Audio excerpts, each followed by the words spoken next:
Počas tohtoročných slovenských národných slávností v Srbsku, kedy si Bátsky Petrovec obliekol šat jubilanta, sa uskutočnilo aj slávnostné zasadnutie zhromaždenia Matice slovenskej v Srbsku.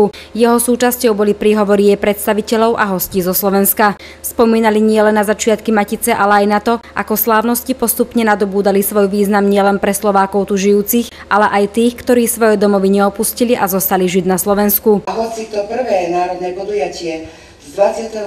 augusta roku 1919 ani neprebiehalo pod menom Slovenské národné slávnosti, svojím obsahom si neskôršie vynútilo také honosné meno a tradičné usporadúvanie.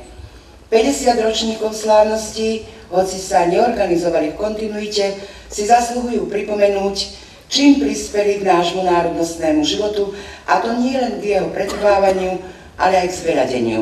To, že je to už 50. výročie, svedčí o tom, že aktivity, ktoré vykonávate, nie sú náhodné. Ale svedčí to práve o tom, že sú tu ľudia, ktorí vedia, čo robia, vedia, čo chcú dosiahnuť.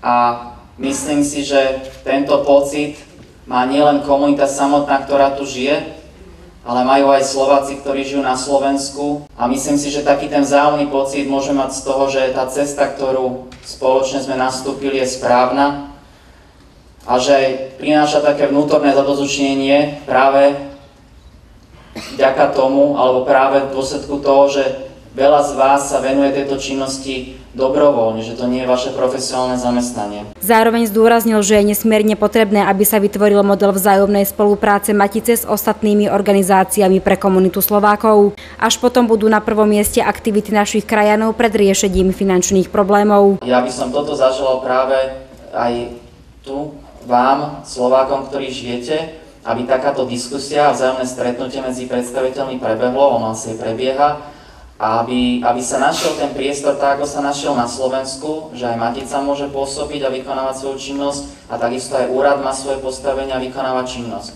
Že v tomto smere by som naozaj zaželal tomu, aby sa takýto model vhodný vytvoril, aby nedošlo k situácii, že Matica nebude vedieť vykonávať svoju činnosť práve napríklad kvôli finančným nedostatkom. Súčasťou slávnostného zhromaždenia bolo aj udelenie uznaní Matice slovenskej v Srbsku.